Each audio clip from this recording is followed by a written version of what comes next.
اعوذ باللہ من الشیطان الرجیم بسم اللہ الرحمن الرحیم رب اشرح لی صدری ویسر لی امری واحلل عقدۃ من لسانی یفقهوا قولی اللہم لا سہل الا ما جعلته سہلا وانت تجعل الحزن سہلا اذا شئت یا معلم آدم علمنا ویا مفہم سلیمان فہمنا اللہم اخلصنا بوجہک الکریم اللہم بارک لنا فی اوقاتنا اللہم زد فزد اللہم زد فزد آمین۔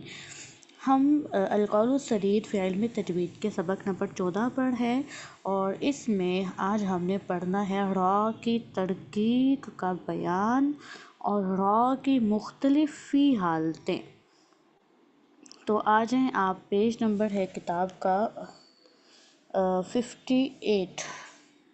ٹھیک ہے، پہلے اس کو یہاں سے ہائی لائٹ کر لیں۔ بالترتیب ہم لوگوں نے یہ سارے ٹاپکس پڑھ لیے ہیں، ٹھیک ہے۔ فرسٹ پیج سارے ٹاپکس ہو گئے ہیں الحمدللہ، سیکنڈ پیج کے بھی سب ٹاپکس ہو گئے ہیں الحمدللہ، تھرڈ پیج کے بھی سارے انڈیکس کے ہو گئے ہیں، اور یہاں پہ آج ہم یہاں پہ پہنچ گئے ہیں را کی ترقیق اور مختلف فی۔ پیج نمبر ہے ہمارا 58۔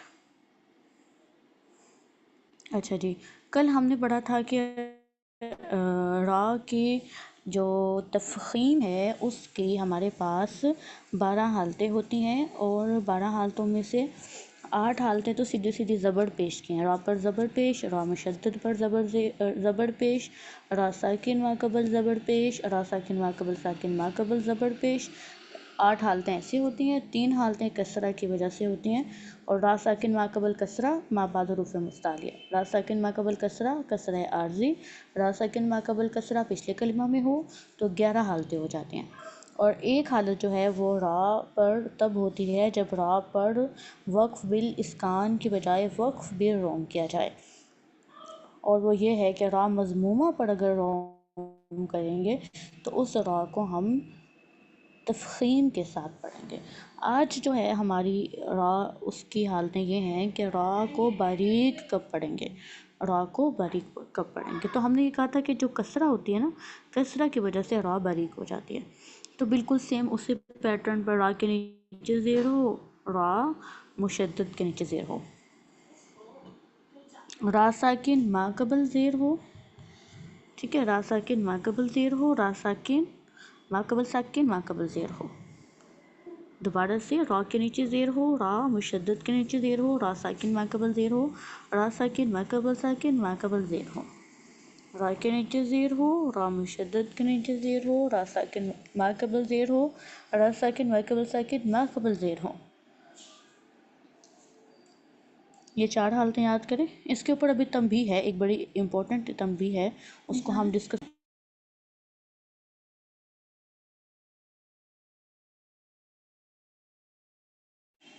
را کے نیچے زیر، را مشدد کے نیچے زیر، را ساکن ما قبل زیر، را ساکن ما قبل ساکن ما قبل زیر، ٹھیک ہے۔ 4 حالتیں یہ ہو گئی۔ اب اس میں ایک حالت تو وہی والی ہے نا، روم والی۔ کل ہم نے کہا تھا کہ روم 2 حرکتوں پہ ہوتا ہے۔ روم جو ہے وہ پیش پہ بھی ہوتا ہے اور زیر پہ بھی ہوتا ہے، اور اگر را پیش والی را پہ روم ہوگا اس کو پور پڑھیں گے، لیکن اگر زیر والی را پر روم ہوگا تو اس کو باریک پڑھیں گے۔ اس میں تو کوئی پرابلم نہیں ہے، عقل بھی یہی کہتی ہے نا کہ جب را پر پیش پڑھی جا رہی ہوگی تو را پوری ہوگی۔ تو را مرمہ مضمومہ جو ہے، روم والی را جو ہے، اگر وہ مضمومہ ہے تو وہ پور ادا ہوگی، اور اگر وہ مکسورہ ہے تو وہ باریک ادا ہوگی۔ تو ہم نے را کی 5 حالتیں ابھی تک دیکھی ہیں۔ ایک یہ کہ را کے نیچے زیر، ایک یہ کہ را مشدد کے نیچے زیر، اور ایک ہم نے دیکھیں را ساکن سے پہلے زیر، پھر دیکھیں را ساکن سے پہلے ساکن اس سے پہلے زیر، پھر ہم نے وہ را جس پر وقف بھی روم کیا جائے، وہ را مکسورہ جس پر وقف بھی روم کیا جائے۔ تو 5 حالتیں ہم نے دیکھی ہیں۔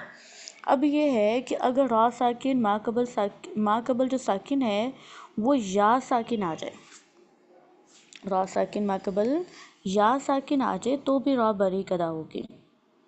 اگر را ساکن ما قبل یا ساکن آ جائے تو بھی را باریک ادا ہوگی۔ یہ بہت امپورٹنٹ بات ہے، اس کو یہ دیکھیں، جیسے یہ ہے نا الخیر، اوپر اس کو ذرا کم کر لیتے ہیں، اب یہ دیکھیں یہ آپ کے پاس حالت بن رہی ہے را ساکن ما قبل زبر ہو، تو یہ را پور ہونی چاہیے، ٹھیک ہے، را ساکن ما قبل زبر ہو تو را پور ہونی چاہیے، لیکن را ساکن ما قبل ساکن جو ہے اگر وہ یا ساکن ہو، را ساکن ما قبل ساکن جو ہے اگر وہ یا ساکن ہو اور ما قبل بے شک زبر ہو یا زیر ہو یا جو مرضی ہو، را باریک ہی ادا ہوگی، ٹھیک ہے، را ساکن اگر ما قبل یا ساکن آ جائے تو را باریک ہی ادا ہوگی۔ تو یہاں تک ایک بار پھر ریپیٹ کریں، را ساکن را کے نیچے زیر ہو، را مشدد کے نیچے زیر ہو، را ساکن سے پہلے زیر ہو، را ساکن سے پہلے ساکن ہو اور اس سے پہلے زیر ہو، اور روم والی را، اور را ساکن سے پہلے اگر یا ساکن ہو تو پھر را باریک ہوگی۔ 6 حالتیں پڑھنی ہیں، ایک بار پھر یاد کر لیں، را کے نیچے زیر، را مشدد کے نیچے زیر، را ساکن سے پہلے زیر، را ساکن سے پہلے ساکن اس سے پہلے زیر، را ساکن سے پہلے یا ساکن تو وہ بھی باریک ہے، اور اگر را مکسورہ پر روم کیا جائے تو وہ بھی باریک ہے۔ اوکے، اچھا جی، اب ہے قرآن پاک میں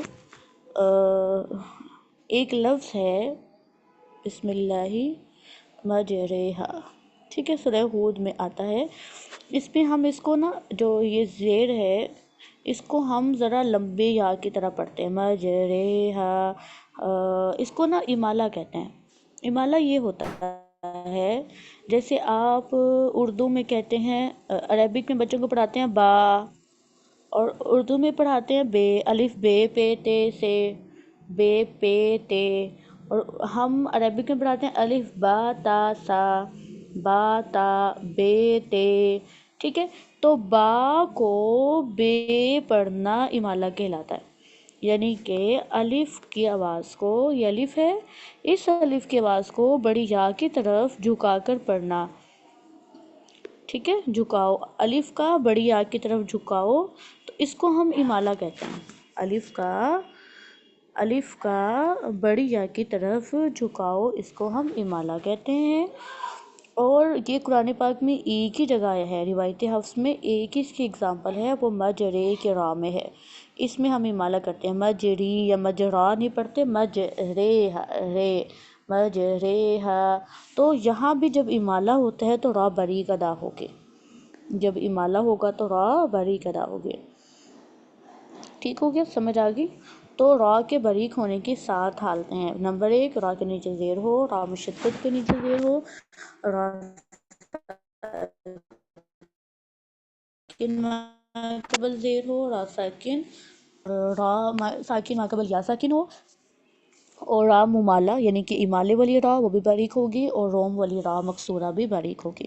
اب یہاں پہ ایک چھوٹا سا مسئلہ ہے، وہ یہ ہے، 7 حالتیں یاد ہوگی نا، اب ان کو چھوڑ دیں، اب ایک مسئلہ ہے، وہ یہ کہ ہم نے کہا را ساکن ما قبل زیر ہو تو را باریک ادا ہوگی، ٹھیک ہے، اب یہ جو حالت ہے نا، یہ حالت اس کی کچھ شرطیں ہیں، اوکے، آپ مجھے یہ بتائیں کہ را ساکن ما قبل زیر کی حالتیں ہم نے تفخیم میں پڑھی ہیں کہ نہیں پڑھی؟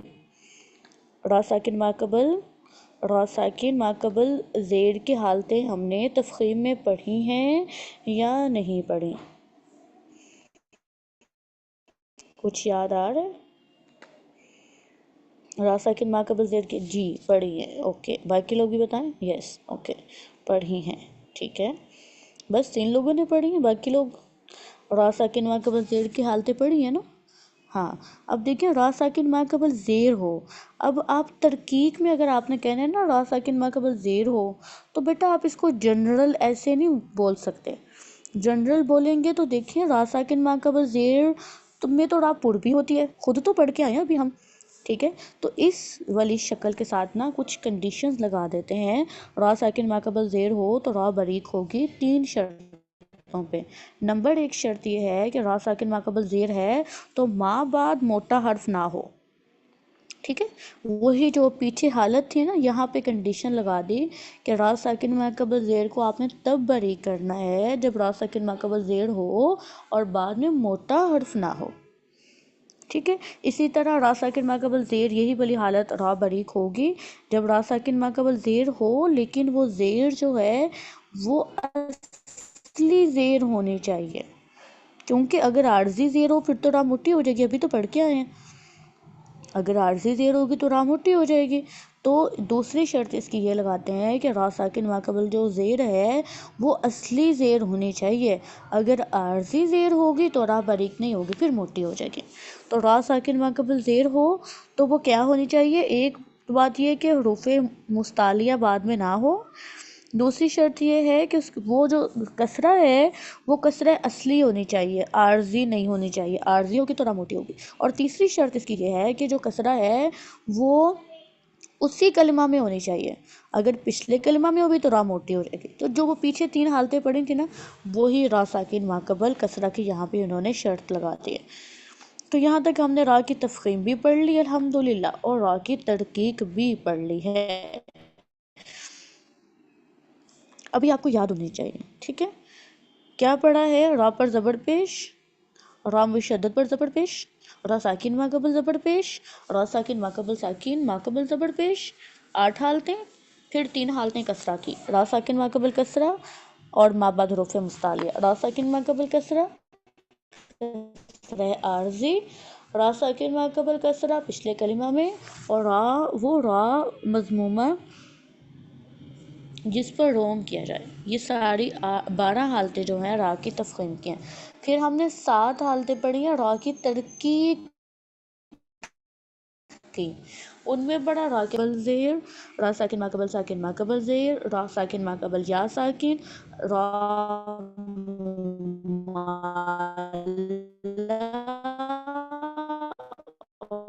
را مکسورہ، جس نے را ساکن ما قبل کسرہ کی 3 شرطیں بھی پڑھی کہ تب را باریک ہوگی جب وہ کسرہ را ساکن ما قبل کسرہ ہے اور ما بعد حروف مستعلیہ نہ ہو، را ساکن ما قبل کسرہ کسرہ اصلی ہو، را ساکن ما قبل کسرہ اسی کلمہ کا حصہ ہو۔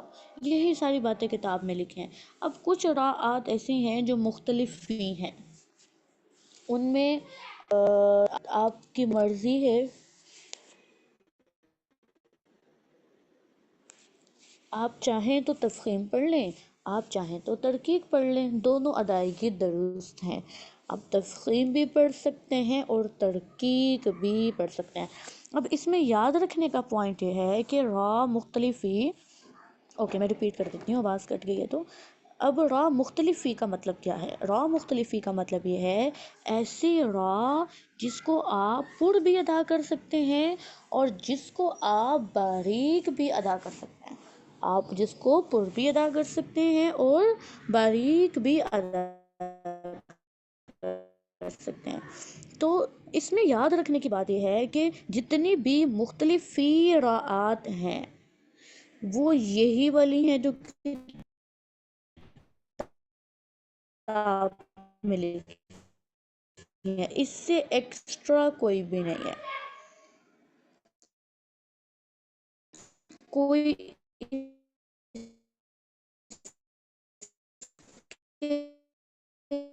علاوہ را نہیں ہے جو مختلف فی ہو۔ آپ ہائی لائٹر کمپلیٹ کرنا چاہیں کتاب میں لکھی ہیں یہی والی راءات ہیں، ان کے علاوہ کوئی اور را نہیں ہے۔ اور تیسرا پوائنٹ یاد رکھنے کا یہ ہے کہ جتنی بھی مختلف فی راءات ہیں وہ مختلف فی تب ہوں گی جب ان پر وقف کیا جائے گا، اگر آپ نے ان پر وقف نہیں کیا تو پھر یہ مختلف فی نہیں ہے، پھر یہ ایک ہی طریقہ ہوگا پڑھنے کا، اور وہ طریقہ وہی طریقہ ہوگا جس کی حرکت لگی ہوگی، زبر لگی ہے تو موٹی ہوگی، زیر لگی ہے تو باریک ہوگی، وہ اپنی حالت کے مطابق پڑھی جائے گی، یہ مختلف جائے گا۔ تو پہلی بات یہ ہے کہ مختلف فی وہ را ہوتی ہے جس پر آپ تفخیم بھی پڑھ سکتے ہیں، ترقیق بھی پڑھ سکتے ہیں۔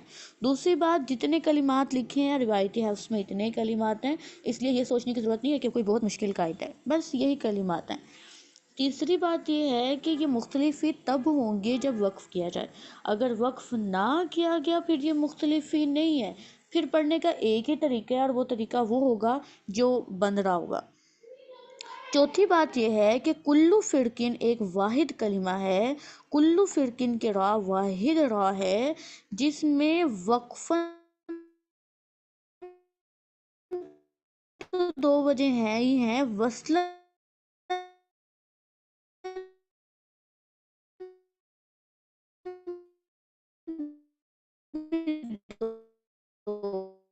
وجہ ہیں۔ تو کلو فرقن کو خاص طور پہ یاد رکھیں، اس میں وقفاً وصلاً 2 وجہ ہیں، چاہے پڑھ لیں چاہے ایک الگ بات ہے۔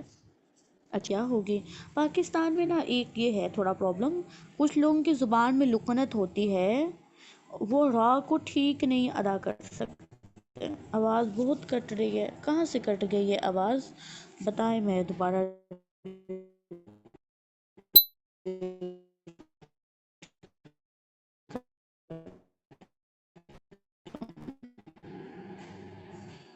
السلام علیکم، اب آ رہی ہے آواز؟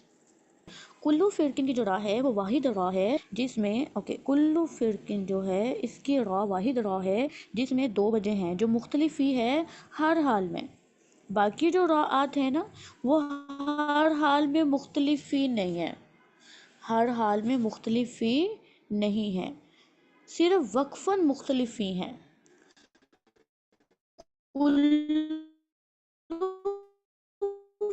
فرقین ایک واحد کلمہ ہے جس کی را جو ہے آپ اس پہ وقف کر لیں تو بھی اس کو آپ موٹا یا باریک جیسے مرضی پڑھ سکتے ہیں، آپ اس کو آپ اس پر وصل کر کے اس کو ملا کے پڑھ لیں تو بھی اس کو پڑھنے کے 2 طریقے ہیں، ٹھیک ہے؟ چلیں یہاں تک ہماری را جو ہے نا وہ ہو گئی۔ اچھا اب را جو ہے میں یہ کہہ رہی تھی، را میں یہ ہوتا ہے کچھ لوگوں کو نا تھوڑا مسئلہ ہوتا ہے را کا، اس کی وجہ یہ ہوتی ہے کہ زبانی آپ لہجہ کہہ لیں، جیسے ہم لوگ سین بولتے ہیں تو انڈینز تھوڑا شین بول دیتے ہیں، ہم لوگ ٹے کی پاکستان کہتے ہیں نا، یعنی کہ ہم پنجاب کہتے ہیں، تو جو عربی ہیں وہ کبھی بھی پنجاب نہیں کہتے، وہ بنجاب کہتے ہیں، ٹھیک ہے؟ تو یہ ہر زبان میں ایسا ہوتا ہے کہ کچھ حروف پڑھنے ذرا مشکل ہو جاتے ہیں، تو پاکستان میں یہ چیز ہے کہ اکثر لوگوں کو را جو ہے نا وہ پڑھنی ذرا مشکل لگتی ہے، تو اس کے لیے انہوں نے تھوڑا سا طریقہ یہ دیا ہے کہ جب آپ کو پتہ را کا جو مخرج ہے نا، ہم نے اس دن بنا کے بھی دیکھا تھا کہ پشت لسان جو ہے نا یہاں کی پشت کے ساتھ ساتھ طرف ہوتی ہے، ٹھیک ہے؟ طرف اصل مخرج ہوتا ہے اور جو پشت ہے نا وہ ساتھ ہوتی ہے، ٹھیک ہے؟ تو وہ یہ کہہ رہے ہیں کہ جب را میں ہم تفخیم کریں گے نا تو یہ والا جو پارٹ ہے پشت والا، اس کا یہ زیادہ قوی ہوگا، ٹھیک ہے؟ اس کے اوپر زیادہ اعتماد ہوگا۔ کہتے ہیں نا میرے اوپر 2 لوگوں نے ٹیبل مل کے اٹھایا ہو تو کہتے ہیں تم نے کیا اٹھایا، سارا وزن تو میں نے اٹھایا ہوا ہے، ایسے کہتے ہیں نا۔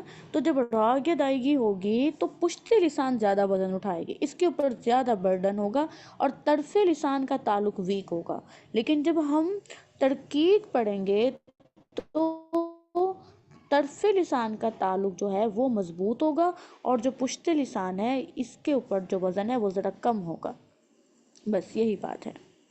اس کے بعد ہمارا ایک مزیدار ٹاپک ہے جو کہ بہت ہی پسندیدہ ہے اور قرات پڑھنے والوں کے لیے بہت ہی ضروری ہے، وہ یہ ہے کہ ہم تحقیق، تسہیل، ابدال، حذف یہ ذرا تھوڑا آج سمجھنے کی کوشش کرتے ہیں یہ کیا ہوتے ہیں۔ آئیں ذرا پیج نمبر 88 پہ، کچھ لوگ نا یہ ٹاپکس چھوڑ دیتے ہیں، کچھ بچے وہ کہتے ہیں پتہ نہیں کیا ٹاپک ہے یہ، تو یہ ٹاپک کچھ بھی نہیں ہے،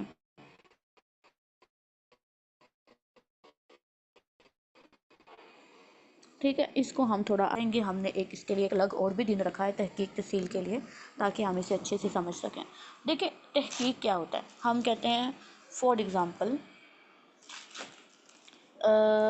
کسی کے بارے میں پتہ لگانا ہو نا، کوئی فار ایگزامپل رشتہ وغیرہ کرنا، تو ہم کہتے ہیں ہم ذرا تحقیق کراتے ہیں کیسا ہے نا، کیسے لوگ ہیں کیا ہے، تو تحقیق یہی ہوتی ہے، اچھے سے چھان بین کرنا نا، اچھے سے جڑ سے پکڑ کے نکال لینا کسی چیز کو، یہی تحقیق ہوتی ہے۔ تو جب ہم حمزہ کی بات کرتے ہیں کہ حرف حمزہ کی تحقیق، ٹھیک ہے، حرف حمزہ کی تحقیق، تو پھر کیا مطلب ہوگا؟ کیا مطلب ہوگا؟ یہی مطلب ہوگا نا کہ حرف حمزہ کو اس کے مخرج سے مضبوطی سے نکالنا، بالکل مضبوط، پورے ایک اتقان کے ساتھ پڑھنا، تو بس یہی تحقیق ہوتی ہے۔ تحقیق کیا ہوتی ہے؟ حمزہ کو اس کے مخرج سے پوری صفات ادا کرتے ہوئے مضبوطی سے پڑھنا، ٹھیک ہے؟ بس تحقیق کیا ہوتی ہے؟ حمزہ کو اس کے مخرج سے پڑھنا، مخرج نہ چھوڑنا، اگر مخرج ڈھیلا کر دیا نا تو حمزہ نہیں پھر پورا ادا ہونا، حمزہ کو اس کے مخرج سے جمی صفات ادا کر کے پڑھنا. حمزہ کی صفات کون کون سی ہوتی ہیں؟ ہم جہر میں سے جہر، شدت رخوت توسط میں سے شدت، پھر استفال، پھر انفتاح، پھر اسمات. تو جتنی حمزہ کی صفات ہیں 5، وہ 5 کے 5 صفات مضبوطی سے ادا کرنا اور مخرج اس کا درست ہو، یہی تحقیق ہے. چلیں ریپیٹ کریں تحقیق کیا ہوتا ہے. تحقیق یہ ہوتا ہے کہ حمزہ کا مخرج بھی درست ہو اور صفات بھی پوری ادا ہوں. اور تسہیل کیا ہوتا ہے؟ تسہیل یہ ہوتا ہے کہ حمزہ کو ذرا نرم کر دینا. کہتے ہیں نا یہ بندہ تو سہل پسند ہے بہت زیادہ، بہت اس کے اندر سہولت ہے، بہت سہولت پسند ہے. یہ تو تسہیل یہی ہوتا ہے کہ حمزہ کو ذرا نرمی سے ادا کرنا. بس تسہیل کیا ہوتا ہے؟ حمزہ کو ذرا نرمی سے ادا کرنا. تحقیق کیا ہوتا ہے؟ حمزہ کو سختی سے ادا کرنا. سختی سے کیسے ادا کرنا؟ حمزہ کا مخرج درست ادا کرنا، صفات پوری ادا کرنا. تو دیکھیں جہر بھی ہے، شدت بھی ہے، تو جہر اور شدت کی وجہ سے تو حمزہ خوب سخت ہو جاتا ہے. تو اسی سختی کو ذرا کم کر دینا تسہیل ہوتا ہے. اوکے. تو تحقیق میں حمزہ پڑھا جاتا ہے، تحقیق میں حمزہ پڑھا جاتا ہے، سب کو سنائی دیتا ہے. حمزہ تسہیل میں بھی پڑھا جاتا ہے، تسہیل میں بھی پڑھا جاتا ہے، پر حمزہ وہاں پہ ذرا کہہ لے لیزی ہو جاتا ہے، سست ہوتا ہے، ذرا نرم ہو جاتا ہے. ٹھیک ہے، جو اس کی مضبوطی والی جہر شدت ہے نا وہ اس طرح نہیں ادا ہوتی، ذرا حمزہ ڈھیلا ہو کے نرم ادا ہو جاتا ہے. تو تحقیق کا مطلب بھی سمجھ آ گیا. حمزہ کو سختی سے پڑھنا تحقیق ہے اور نرمی سے پڑھنا تسہیل ہے. حمزہ کو سختی سے پڑھنا تحقیق ہے اور نرمی سے پڑھنا تسہیل ہے. حمزہ کو سختی سے پڑھنا تحقیق ہے اور حمزہ کو نرمی سے پڑھنا تسہیل ہے. اس کے بعد ہمارے پاس ایک ٹرم آتی ہے ابدال. ابدال یہ ہے کہ بھئی حمزہ نہ پڑھنا، حمزہ نہ پڑھنا، حمزہ کی جگہ کوئی اور حرف پڑھنا. جیسے دیکھیں ایک دن میں کلاس میں آؤں، آ کے میں بہت اچھا پڑھاؤں، پورا پورا صحیح صحیح، یہ تحقیق ہے. ایک دن میں کلاس میں آؤں بس ایسے سستی کی ماری آ کے تھوڑا تھوڑا بہت پڑھا دیا تو پھر گزار کے چلی جاؤں، یعنی کہ میں آئی تو ہوں لیکن میں پوری نہیں آئی نا، صحیح سے نہیں آئی، تو یہ تسہیل ہے. حمزہ ادا ہو پورا تو وہ تحقیق ہے، اگر حمزہ پورا ادا نہ ہو، اس کی کچھ صفات ڈراپ ہو جائے، لائٹر ہو جائے تو وہ تسہیل ہے. اب ایک یہ ہے کہ میں کلاس میں نہ آؤں، میں اپنا سبسٹیچیوٹ بھیج دوں، میں کہوں شبانہ آپ لے لیں میری جگہ کلاس. ٹھیک ہے، یعنی کہ حمزہ نہیں ہے، حمزہ کی جگہ کچھ اور آ گیا، حمزہ کی جگہ کچھ اور آ گیا. اس کو ابدال کہتے ہیں کہ حمزہ نہ پڑھنا، حمزہ کی جگہ کوئی اور حرف پڑھ دینا. حمزہ نہ پڑھنا، حمزہ کی جگہ کوئی اور حرف پڑھ دینا. اور کوئی اور حرف کون سا پڑھا جاتا ہے؟ حروف علت ہی پڑھے جاتے ہیں، اور تو کوئی نہیں پڑھا جاتا. تو حمزہ کی جگہ حرف مدہ پڑھ دینا. حمزہ نہ پڑھنا، حمزہ کی جگہ کوئی سبسٹیچیوٹ آ جانا کسی کا، وہ کیا ہوگا؟ حرف مد. تو تحقیق کیا ہے؟ حمزہ کو اس کے مخرج سے پڑھنا، پوری پوری صفات ادا کر کے پڑھنا. تسہیل کیا ہے کہ تھوڑی سی ڈنڈی مار دینا، حمزہ کو لائٹ کر دینا. ابدال یہ ہے کہ حمزہ نہ پڑھنا، حمزہ کی جگہ کوئی حرف مد پڑھنا.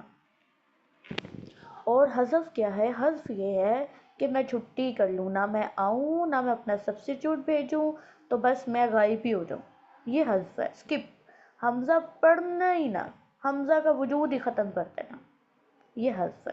ٹھیک ہے. تو تحقیق کیا ہے؟ تحقیق یہ ہے کہ حمزہ کو اس کے مخرج سے جمیع صفات کے ساتھ ادا کرنا. تسہیل یہ ہے کہ حمزہ کو اس کے مخرج سے نرمی سے ادا کرنا. اور ابدال یہ ہے کہ حمزہ کی جگہ حرف مد پڑھنا. اور حذف یہ ہے حمزہ پڑھنا ہی نہ، حمزہ کو ختم کر دینا، چھپا کے ختم کر دینا، بس آواز ہی نہ آئی کوئی، نہ حمزہ کی نہ حمزہ کی جگہ کسی اور حرف کی. اب تحقیق کب ہوتی ہے، تسہیل کب ہوتی ہے، ابدال کب ہوتا ہے، حذف کب ہوتا ہے، کون کون سی حرکات ہوتی ہیں، اس کو بھی ہم نے آسانی سے انشاءاللہ سیشن میں کور کریں گے انشاءاللہ. بارک اللہ تعالی فیکم و احسن اللہ علیکم و نفع اللہ تعالی بکم الاسلام والمسلمین. آمین. السلام علیکم ورحمۃ اللہ وبرکاتہ.